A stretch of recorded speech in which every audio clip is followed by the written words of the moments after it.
Breaking news చూస్తున్నాము. కాంగ్రెస్ రాష్ట్ర వ్యవహారాల ఇన్ఛార్జ్ మీనాక్షి నటరాజన్ కు బిగ్ షాక్ అని చెప్పుకోవాలి.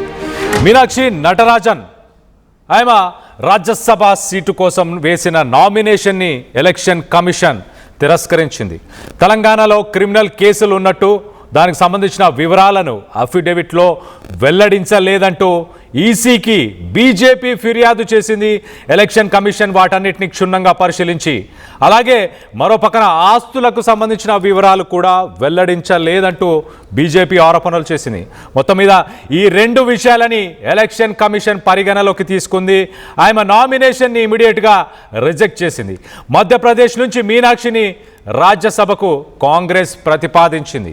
ఎన్నికల సంఘం తీరుపైన ప్రస్తుతానికి కాంగ్రెస్ చాలా సీరియస్గా ఉన్నట్టు తెలుస్తుంది. మొత్తం మీద బీజేపీ ఇచ్చిన ఒక formal complaint election commission of ఇండియాకి నటరాజన్ ఆమె కావాలనే ఆమెపై ఉన్న క్రిమినల్ కేసులు ఏవైతే ఉన్నాయో వాటన్నిటినీ ఆమె వెల్లడించలేదు. తెలంగాణ కోర్టులో ప్రస్తుతానికి ఆమె all India Congress committee Telangana Pradesh కమిటీకి సంబంధించిన ఇన్ఛార్జ్గా తను యాక్టివ్గా పాలిటిక్స్లో ఉండడం, దానికి సంబంధించి కొన్ని కేసెస్ ఉన్నాయి, తనపైన క్రిమినల్ కేసెస్ ఉన్నాయి తెలంగాణ హైకోర్టులో, వాటన్నిటిని వెల్లడించలేదు. అలాగే తన దగ్గర ఎంత ఆస్తులు ఉన్నాయి, అలాగే తన బ్యాంక్ బ్యాలెన్స్ ఎంత ఉంది అంటూ ఇవన్నీ సబ్మిట్ చేయలేదంటూ చెప్పుకొస్తున్నారు. Under section 125A representation of the people's act చాలా క్లియర్గా చెప్తుంది. క్యాండిడేట్స్ అందరూ కూడా ఎవరైతే నామినేషన్స్లో ఉన్నారో పాల్గొంటున్నారో వాళ్ళందరూ 100% ట్రాన్స్పరెన్సీని మెయింటైన్ చేయాలి. వాళ్ళపైన ఎలాంటి క్రిమినల్ కేసెస్ ఉన్నాయో అలాగే వాళ్ళకి సంబంధించిన ఆస్తుల వివరాలు ఇవన్నీ కూడా ఖచ్చితంగా ప్రొవైడ్ చేయాల్సిన అవసరం ఉంటుంది. రిటర్నింగ్ ఆఫీసర్ ఎవరైతే ఎలక్షన్ కమిషన్కి సంబంధించిన రిటర్నింగ్ ఆఫీసర్ సబ్స్టాన్షియల్ ఎవిడెన్స్ అంటే తనపైన తెలంగాణ హైకోర్టులో ఉన్న కేసులు కావచ్చు, తన ఆస్తికి సంబంధించిన వివరాలన్నీ కూడా తను డిస్క్లోజ్ చేయలేదు, వాటన్నిటిని వెల్లడించలేదు అంటూ ఆ పేపర్స్ని ఇన్వాలిడ్ అంటూ కూడా రిటర్నింగ్ ఆఫీసర్ చెప్పుకొచ్చారు. దానికి సంబంధించి ఒక్కసారి మనం రైట్ సైడ్ బాక్స్లో చూడొచ్చు. బీజేపీకి సంబంధించిన లేఖ ఇది ఎలక్షన్ కమిషన్కి వాళ్ళు పంపించిన లేఖగా కనిపిస్తుంది. సో మొత్తం మీద దీనిపైన ఎలాంటి రియాక్షన్ ఉంది ప్రస్తుతానికి లేటెస్ట్ అప్డేట్ కూడా తెలుసుకునే ప్రయత్నం చేద్దాం. మా ప్రతినిధి శ్రీధర్ అందుబాటులో ఉన్నారు. శ్రీధర్తో మాట్లాడి తెలుసుకునే ప్రయత్నం చేద్దాం. శ్రీధర్ చెప్పండి, ఏంటి కాంగ్రెస్ దీనిపైన ఎలా స్పందిస్తుంది? నిజంగానే తెలంగాణ హైకోర్టులో ఉన్న కేసులకు సంబంధించిన వివరాలు కానీ తన ఆస్తికి సంబంధించిన వివరాలు కానీ అవన్నీ కూడా అఫిడవిట్లో పొందుపరచలేదా నిజంగానే వాస్తవానికి?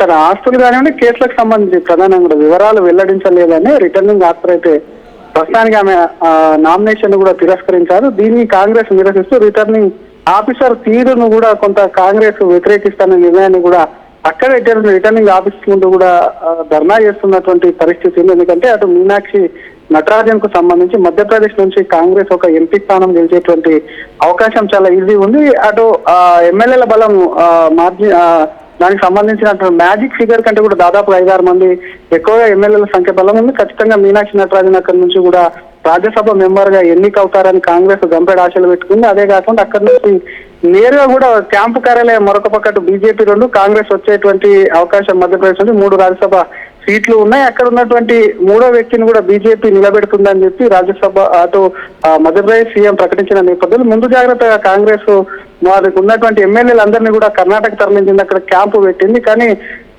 చూసే లోపు ఇక్కడ క్యాంపుకు తరలించినటువంటి మరొక పక్కన మీనాక్షి నటరాజన్ సంబంధించినటువంటి యొక్క నామినేషన్ రిజెక్ట్ అవడం ఏదైతే ఉంది కాంగ్రెస్ కు కొంత షాక్ అని చెప్పాలి. ఎందుకంటే కాంగ్రెస్ ఖచ్చితంగా మ్యాజిక్ ఫిగర్ ఉన్నటువంటి సిచ్యువేషన్, కాంగ్రెస్ గెలిచేటువంటి స్థానం రాజ్యసభ స్థానాన్ని కోల్పోతున్నటువంటి ఈ నేపథ్యంలో డెఫినెట్ గా ఇది కాంగ్రెస్ కు పెద్ద దెబ్బే అని చెప్పాలి. అసలు తెలంగాణలో నమోదైనటువంటి కేసు విషయానికి సంబంధించి ప్రధానంగా కూడా మీనాక్షి నటరాజన్ యొక్క నామినేషన్ తిరస్కరణ జరిగింది అంటూ కూడా అందులో పేర్కొన్నట్టు సమాచారం. మరి ఏ కేసు ఏంటి ఎప్పుడు నమోదైందని చెప్పి ప్రస్తుతం ఇక్కడ తెలంగాణ కాంగ్రెస్ నేతలు కూడా కొంత ఆందోళన చెందుతున్నారు. ఎందుకంటే ఇటు తెలంగాణ రాష్ట్ర ఇన్ఛార్జ్ ఉన్నటువంటి మీనాక్షి నటరాజన్ పై రాష్ట్రంలో ఎక్కడ కూడా కేసులు నమోదైనట్టు తమ దృష్టికి లేదని చెప్పి కొంతమంది నాయకులు అంటే అసలు ఎప్పుడు ఏ స్టేషన్ లో ఎక్కడ నమోదైందని, ఎందుకంటే ప్రభుత్వం వచ్చాకనే మీనాక్షి నటరాజన్ తెలంగాణలో కాంగ్రెస్ ప్రభుత్వం వచ్చాకనే ఇన్ఛార్జి ఉంది కాబట్టి ప్రభుత్వానికి తెలియకుండా ఎక్కడ కూడా కేసు నమోదయ్యేటువంటి ఛాన్స్ ఉంటుంది. కాబట్టి ఆ కేసుకు సంబంధించిన వివరాలు మరి హైకోర్టులో కూడా కేసు ఉంది, కేసు జరుగుతుంది అంటున్నారు. కాబట్టి ఆ కేసు ఏంటి నిజంగానే మీనాక్షి నటరాజన్ కు తెలియదా, లేదంటే నామినేషన్ దాఖలు చేసే ముందు ఎవరు కూడా ఇటువంటి సజెషన్ ఇవ్వలేదా? ఎందుకంటే మీనాక్షి నటరాజన్ కేవలం అటు కాంగ్రెస్ లో కీలక నేతనే కాదు, గతంలో 2009 నుంచి 14 వరకు అటు లోక్సభకు కూడా ప్రాతినిధ్యం వహించినటువంటి అనుభవం ఉన్నటువంటి నాయకురాలు. ఇటు తెలంగాణలో అధికారంలో ఉన్నటువంటి కాంగ్రెస్ పార్టీ రాష్ట్ర రాజకీయాల వ్యవహారాల ఇన్ఛార్జి ఉంది కాబట్టి అంత ఈజీగా నామినేషన్ కు సంబంధించినటువంటి పత్రాలపై కొంత సమాచారం తప్పుడు ఆస్తులకు సంబంధించిన విషయం కానీ కేసులకు సంబంధించిన విషయం పైన కానీ ఏ విధంగా ఉంటుంది ఏమన్నా కుట్ర దాగిందన్న కోణంలో కూడా కాంగ్రెస్ అయితే కొంత అనుమానాలు వ్యక్తం చేసుకున్నటువంటి సిచ్యువేషన్ కూడా కనిపిస్తుంది. మరొక పక్క అటు కొంతమంది నాయకులు కూడా మాట్లాడుతూ తెలంగాణలో ఉన్నదానికి ఇక్కడ ఉన్నదానికి సంబంధం లేదు, ఆ రాజకీయాలకు ఈ రాజకీయం కావాలని కుట్ర అన్న కోణంలో సైతం కూడా కాంగ్రెస్ ఆరోపణ చేస్తుంది. కాబట్టి మరి మీనాక్షి నటరాజన్ సంబంధించిన అంశంలో కాంగ్రెస్ కొంత నిజంగానే అది సీటు వాళ్ళు వచ్చి గెలిచేటువంటి సీటును కూడా కోల్పోయింది. కాబట్టి నెక్స్ట్ కాంగ్రెస్ ఏ విధంగా స్టెప్ వేస్తుంది, ఎందుకంటే డెఫినెట్ కూడా సీటు గెలవాల్సింది, సంఖ్యాబలం ఉంది, మ్యాజిక్ ఫిగర్ కన్నా 6 ఎక్కువ ఉన్నారు, మొత్తం 3 స్థానాల్లో ఉంటే బీజేపీ 2 స్థానాలు అలవోక గెలిచేటువంటి ఛాన్స్ ఉంటుంది. ఇంకో 10 మంది బీజేపీకి అవసరం పడతారు. మోహన్ యాదవ్ కూడా అక్కడ ఉన్నటువంటి ముఖ్యమంత్రి కూడా ప్రకటించారు 3వ సీటుకు కూడా ఖచ్చితంగా అభ్యర్థిని బరిలోకి దించుతా 3వ సీట్లో లేదన్న వ్యాఖ్యలు ఏవైతున్నాయో ఆ వ్యాఖ్యల వెనుక ఉన్నటువంటి మతలాభు ఏంటి అన్నది కూడా కొంత కాంగ్రెస్ కూడా నెక్స్ట్ ఆరాధించి రిటర్నింగ్ ఆఫీసర్ రిజెక్ట్ ఎందుకు చేశారన్న దానిపై కూడా ధర్నా చేస్తూ పట్టుబట్టినటువంటి సందర్భం కూడా ఉంది. కళ్యాణ్ మరి ఏ విధంగా కాంగ్రెస్ ఇంకా ముందుకు వెళ్తుంది అన్నది కూడా వేచి చూడాలి. అయితే శ్రీధర్, రిటర్నింగ్ ఆఫీసర్ డెసిషన్ ని కాంగ్రెస్ ఛాలెంజ్ చేసే అవకాశం ఉందా? హైకోర్టుకి వెళ్ళే అవకాశం ఉందా? లేక మీనాక్షి నటరాజన్ ప్లేస్లో మరొక డమ్మీని ఎవరైతే సాధారణంగా ఒక డమ్మీని కూడా వెనకాల బ్యాకప్గా పెడుతుంటారు ప్రతి పార్టీకి సంబంధించి, ఆ డమ్మీకి సంబంధించిన మరి వాళ్ళ అఫిడవిట్ అయినా చాలా క్లియర్గా ఉందా? దాన్ని కూడా రిజెక్ట్ చేసే అవకాశం ఉందా? ఇప్పుడు 3 సీట్ల గురించి మీరు మాట్లాడుతున్నారు కదా, సో మొదటగా దీన్ని ఛాలెంజ్ చేసే అవకాశం ఏమైనా ఉంటుందా హైకోర్టుకి వెళ్ళి? కానీ డెఫినెట్ గా కళ్యాణ్, ఎందుకంటే ఛాలెంజ్ కోర్టుకు వెళ్ళేటువంటి ఛాన్సెస్ ఉంటాయి. ఎందుకంటే ముందుగా లీగల్ ఒపీనియన్ తీసుకుంటారు, ఎందుకంటే రిజెక్ట్ చేసినటువంటి నామ్స్ ఏ నామ్స్ ప్రకారమైన రిజెక్ట్ చేశారు, ఏంటి తప్పులు ఉన్నాయని చెప్పి ఆస్తులా లేకపోతే కేసులకు సంబంధించిన వివరాల నిజంగానే చెల్లుతుందా అని చెప్పి కూడా న్యాయ నిపుణుల యొక్క సలహా తీసుకొని కోర్టుకు వెళ్ళేటువంటి అవకాశం ఉంటుంది. మరి అక్కడ డమ్మీ అంటే జనరల్ ఎలక్షన్ లో కూడా మనం చూస్తుంటాం, ఒక అభ్యర్థికి సంబంధించిన దాంట్లో డమ్మీని కూడా నిలబెడుతుంటారు. కాబట్టి మరి మీనాక్షి నటరాజన్ ఒక నామినేషన్ సంబంధించిన అంశంలో రాజ్యసభ సీటుకు సంబంధించిన అంశంలో మరి మధ్యప్రదేశ్ అక్కడ డమ్మీ ఉన్నారా లేకపోతే మీనాక్షి నటరాజన్ సంబంధించి నిజంగా అన్ని కరెక్ట్ ఉన్నాయనుకుంటే డెఫినెట్ గా కూడా కాంగ్రెస్ లీగల్ ఒపీనియన్ తో కోర్టుకు వెళ్ళేటువంటి ఛాన్స్ ఉంటుంది. మరి ఆ లోపల ఎన్నికలకు సంబంధించిన అంశం ఇమీడియట్ గా తీసుకోవాల్సినటువంటి నిర్ణయాలు కాబట్టి ఇప్పటికీ అటు కాంగ్రెస్ ఎన్నికల కమిషన్ పై ఎప్పటికప్పుడు కూడా ఆరోపణలు చేస్తుంటుంది. అటు బీజేపీతో కుమ్మక్కైంది కేంద్రంలో అంటూ కూడా ఎలక్షన్ కమిషన్ ఆఫ్ ఇండియానే తప్పుపడుతుంది. మరి ఈ సిచ్యువేషన్ లో డెఫినెట్ కూడా కాంగ్రెస్ ఛాలెంజ్ చేసే ఛాన్స్ ఉంటుంది. ఒకవేళ డమ్మీ ఉన్నప్పుడు కూడా మీనాక్షి నటరాజన్ సంబంధించి తెలంగాణ రాష్ట్ర ఇన్ఛార్జ్ ఉంది, అటు దేశ రాజకీయాల్లో కాంగ్రెస్ సంబంధించినటువంటి దాంట్లో కీలకమైన నాయకురాలిగా ఉంది, కాంగ్రెస్ లో కీలక పాత్ర పోషిస్తుంది. కాబట్టి డెఫినెట్ గా మీనాక్షి నటరాజన్ యొక్క సభ్యత్వం నామినేషన్ కు సంబంధించినటువంటి అంశాన్ని కూడా ముందుకు తీసుకెళ్లే లీగల్ కూడా ముందుకు వెళ్ళేటువంటి ఛాన్స్ ఉందని చెప్పొచ్చు Kalyan. Right Sridhar, thanks for the latest update. మొత్తం మీద కాంగ్రెస్ రాష్ట్ర వ్యవహారాల ఇన్ఛార్జ్ మీనాక్షి నటరాజన్కి బిగ్ షాక్ అని చెప్పాలి. తన రాజ్యసభ నామినేషన్ని ఎలక్షన్ కమిషన్కి సంబంధించిన రిటర్నింగ్ ఆఫీసర్ రిజెక్ట్ చేశారు. తనపైన కొన్ని క్రిమినల్ కేసెస్ తెలంగాణ హైకోర్టులో క్రిమినల్ కేసెస్ ఉండడం, వాటికి సంబంధించిన వివరాలని అఫిడవిట్లో జతపరచలేదు. అలాగే తన ఆస్తులకు సంబంధించిన వివరాలు, తనపైన ఉన్న ఆస్తులు, తన బ్యాంక్ బ్యాలెన్స్, ఇలాంటి వివరాలన్నీ కూడా ఆయన పొందుపరచలేదు అంటూ బీజేపీ ఎలక్షన్ కమిషన్కి ఇచ్చిన కంప్లైంట్ని రిటర్నింగ్ ఆఫీసర్ దానికి తగిన ఎవిడెన్సెస్ ఉన్నాయి కాబట్టి నేను రిజెక్ట్ చేస్తున్నానంటూ మొత్తానికైతే రిటర్నింగ్ ఆఫీసర్ రిజెక్ట్ చేయడం జరిగింది. మరి రిటర్నింగ్ ఆఫీసర్కి సంబంధించిన డెసిషన్ని మధ్యప్రదేశ్ కాంగ్రెస్ కమిటీ అక్కడ వాళ్ళు హైకోర్టుని ఆశ్రయిస్తారా? హైకోర్టుని ఆశ్రయించే అవకాశం అయితే ఉంటుంది. సెక్షన్ 125A ప్రకారం ఆయన ఖచ్చితంగా రిప్రజెంటేషన్ ఆఫ్ పీపుల్ యాక్ట్ కింద తాను అప్లై చేసే అవకాశం ఉంటుంది. మరోపక్కన తన ప్లేస్లో ఒకవేళ తన నామినేషన్ రిజెక్ట్ అవుతే మరొక వ్యక్తికి ఇచ్చే అవకాశం ఉంటుంది. ఒక బ్యాకప్ని కూడా ప్రతి ఒక్కరు ఏర్పరచుకుంటారు. సో ఆ బ్యాకప్లో ఉన్న క్యాండిడేట్కి సంబంధించిన అఫిడేవిట్ క్లియర్గా ఉందా లేదా అన్న దానిపై కొంత ఉత్కంఠం అయితే నెలకొనుంది. మొత్తం మీద కాంగ్రెస్ పార్టీకి మరి ముఖ్యంగా మీనాక్షి నటరాజన్కి ఇది ఒక బిగ్ షాక్ అనే చెప్పుకోవాలి. సో ఎలక్షన్ కమిషన్ మరి రిజెక్ట్ చేస్తుందని ఎక్స్పెక్ట్ చేయలేదు.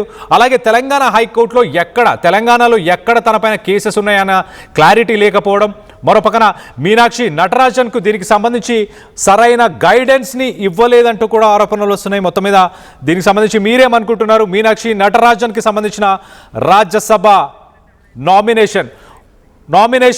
నామినేషన్కి సంబంధించి ఒక్కసారి మనం చూస్తే ఆ నామినేషన్ రిజెక్షన్, అలాగే ఈ బీజేపీ బీజేపీ తరఫున ఎలక్షన్ కమిషన్కి కంప్లైంట్ ఇచ్చిన వ్యక్తులకు సంబంధించిన ఒకసారి వాదన కూడా వినే ప్రయత్నం చేద్దాం. వాళ్ళు కూడా మాట్లాడారు.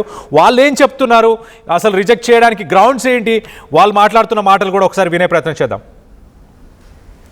भारतीय जनता पार्टी के जो कैंडिडेट हैं उन्होंने मीनाक्षी नटराजन के नॉमिनेशन फॉर्म पर अपनी आपत्ति दर्ज की है कि मीनाक्षी नटराजन ने अपना एफिडेविट गलत फाइल किया है। अपने एफिडेविट में जो उनके विरुद्ध में एक मुकदमा तेलंगाना के कोर्ट में लंबित है, ये मुकदमे की कॉपी आप देख सकते हैं। ये कॉपी उनको मिल गई है। उनके खिलाफ एक आपराधिक मुकदमा लंबित है जिसका जवाब उन्होंने दाखिल किया है, लेकिन उन्होंने अपने एफिडेविट में से ये मुकदमा छुपाया है। जो माननीय सुप्रीम कोर्ट की जो गाइडलाइंस है कि आपको अपने एफिडेविट में अपने खिलाफ आपराधिक मामलों की पूरी जानकारी देनी होगी, जिसको छुपाने पर आपका नॉमिनेशन फॉर्म रद्द हो सकता है। उसी प्रोविजन के तहत में हमारे सदस्यों ने, जो राज्यसभा के हमारे उम्मीदवार हैं, उन्होंने आपत्ति दर्ज की है कि क्यों जानबूझकर मीनाक्षी नटराजन जी ने अपने आपराधिक मुकदमे को, जिसमें वो जवाब भी दे चुकी हैं, जानबूझकर छुपाया है। उसके अलावा भी नॉमिनेशन में बहुत सारी कमियां पाई गई हैं, जैसे उनके नाम में जो एसेट हैं, एक तरफ फॉर्म ए में जो नॉमिनेशन का पार्ट ए होता है उसमें वो अपने एसेट डिक्लेयर करती हैं, पर पार्ट बी में निरंक दिखाती हैं, जीरो दिखाती हैं। तो इसका मतलब साफ है वो कहीं ना कहीं एफिडेविट में अपने खिलाफ क्रिमिनल केसेस को कंसील कर रही हैं। वो पूरी तरीके से अपने इमूवेबल एसेट्स को कंसील कर रही हैं, जो कानून के तहत गलत है। और कानून के చిన్న చిన్న ఆనందాలు 35 ఏళ్లుగా నా జీవితంలో లేవు. 35 ఏళ్లుగా నేను డైపర్లలో బ్రతికాను. 6 సెంటీమీటర్ల ఫిస్టులా నా మూత్రాశయంలో లీక్ కారణమైంది. ఎవరూ నాకు సహాయం చేయలేకపోయారు. ఏఐఎన్యూలో వైద్యులను కలిసే వరకు అక్కడ వారు రోబోటిక్ శస్త్రచికిత్సతో నాకు పరిష్కారం ఇచ్చారు. వారు నా ఆత్మవిశ్వాసాన్ని కూడా తిరిగిచ్చారు. Precision Care makes it possible. The Center for Robotic Surgery at AINU. At KLA Global Business School, we turn the students of today into the leaders of tomorrow. Global KL Business School.